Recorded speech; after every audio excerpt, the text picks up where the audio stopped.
Warren Buffett said that it takes 20 years to build a reputation and 5 minutes to ruin it. If you think about that, you'll do things differently. Your personal brand and business brand are essentially your reputation, and you build your reputation over 20 years by making associations between you, the unknown factor, and another known factor by your target audience. These positive associations can be made in a one-on-one customer interaction, a piece of content, a business partnership, employee and customer reviews, or a paid advertisement. This is the business application of you'll be like the 5 people you hang around the most. If you have a negative reputation, make positive associations and starve out the negative associations. If you have a positive reputation, make sure you move carefully to preserve it. In business, this can often mean saying no to money and yes to staying true to your brand. It takes 20 years to build a reputation, so you might as well do it right by considering who you associate with to build a reputation that helps you impact more people. So when we're thinking about building our reputation and it's associating ourselves, which is the unknown factor, with another known entity to our target audience, what do we need to do? The first is make consistent positive associations in all that you do. You really want to be just ticking the needle forward in the positive associations that people have around you and never really taking a step back. That could look like posting a piece of content that's aligned with their pain points and their ideal outcomes. It could look like having a good one-on-one interaction with a customer. It could look like turning a bad interaction with a customer into a positive interaction with a customer.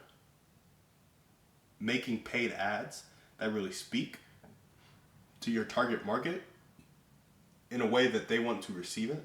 It's always just think about the other person and how you can serve the other person. I think that will help you consistently make positive associations. It's also looking at, okay, so that's how I build it one-to-one and one-to-many amongst the people around me or amongst my target audience. But with partnerships, my target audience already has people they like. How do I go about making those positive associations? And a lot of it is, tap into your target market and give your target market to a person who also is pursuing your target market, but they haven't tapped into the segment you've tapped into yet. So you can always add value by increasing somebody's audience, which is honestly why I started this podcast. It was like, as your platform grows, the people around you will kind of want to flock to your platform, and because people love audience sharing. We're in the attention economy right now. And so one way to make positive associations with somebody who has already accessed your target market is give a segment of the market to them that they have not accessed. That's a great way to build a partnership, but also what other value can you add to their business? And just like you speak to the ideal outcomes and pain points of your target market when you're making content or you're interacting with them or you're selling a product or you're creating an ad or you're doing any of that, think about the ideal outcomes and the pain points of this person you're trying to build a partnership with.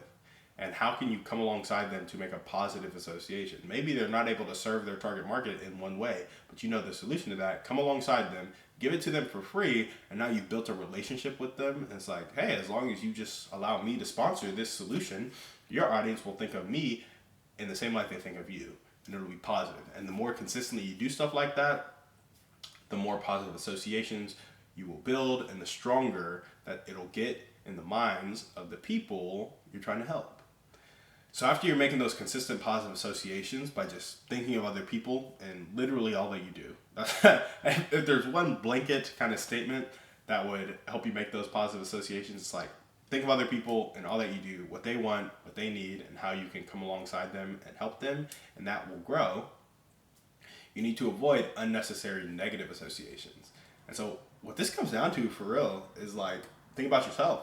Because if you think about what the other people want and you want to genuinely help people, there's not going to be much opportunity for a negative association.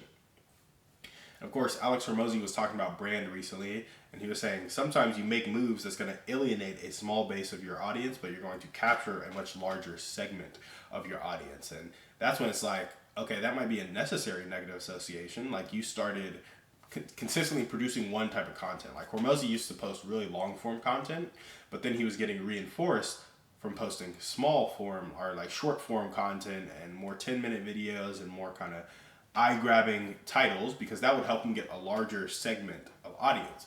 I started following Hormozy because he packed an extreme amount of value into every second of an extreme amount of time. So like 55 minutes would be complete value packed all the way through. Now he does complete value packed all the way through for 10 minutes, which I still love, but I like the 55-minute stuff more. And a lot of his audience did. He kind of went back to it a little bit, but he still has to post the content that is like, what is helping me get to a larger number of people? Because his ultimate goal is to help as many people get rich so that he can help them get richer, right? And so when you avoid unnecessary negative associations, it does not mean all negative associations. It just means the unnecessary ones. So if a customer returns something to the grocery store, you always see the grocery store refund them. That's for various reasons. One, if a customer doesn't come back because they get a bad kind of or poor treatment, the lifetime value of that customer is considered over 10 years. So if they don't come back after year 2 because you didn't give them a refund on this $5 product that they bought, you're losing a lot more money. That's probably the number one reason they do it. But also negative word of mouth. You don't want to get a bad reputation as a business that you're not refunding clients or treating clients well. So you avoid unnecessary negative associations by thinking of other people in the small situations. And then macro, just kind of aligning your kind of purpose with where you're actually trying to, are your purpose and your daily actions. Because in the Hormozy example, he may have created some small negative associations with people who didn't like the shorter content, but he captured and was able to help a larger amount of people. Unnecessary, slightly negative association. However, unnecessary negative associations would be like, oh, who did it recently? I think it was Bud Light. Maybe they made some commercial with a certain group of people and that alienated their customer base. That was an unnecessary negative association. Or it was some beer company, or maybe it was Red Bull. It was either Bud Light or Red Bull, I don't know. But some people saw that in a negative light. And I'm not saying that was good on their part or bad on that part, but I think the proof is in the pudding, and a lot of their customers didn't like it, right? And so that might have been an unnecessary negative association that they thought was going to be a positive one. And so it's just really key to know your audience well, know what they will view as negative or positive, and then kind of follow suit on that in your macro moves and in your micro moves. And of course, I already talked a little bit about this, but all of this, positive associations, negative associations, I think it starts small with customer interactions. And really, the thing that grows reputation is word of mouth and kind of positive reviews. So when you have 100 5-star reviews saying you're awesome, timely, very caring, and loving on Google, and you have no 0, 1, 2, 3, or 4-star reviews, people are going to look at that, and the social proof will have them think that as well before they even come into your store. So it'll raise expectations. People will have positive associations 100 times of 100 reviews, right? If 9,000 people like your post, it's like, oh, this is a post worth liking. The algorithm knows that, which then means people know that, and it just keeps going. It's like a good cycle, right? So as you start small with customer interactions, the goal is to make that person feel like feel like you see them, feel like you know them, and feel like you're there to serve them. And that will create a positive association with them that they will then go share with their friend if you do it well enough. So you start small with customer interactions, but what do you go big with? After you get the customer interaction and the customer journey down really well, and you have your metrics for helping your customer, which I honestly can't speak to, it's something I want to learn more about, customer success metrics.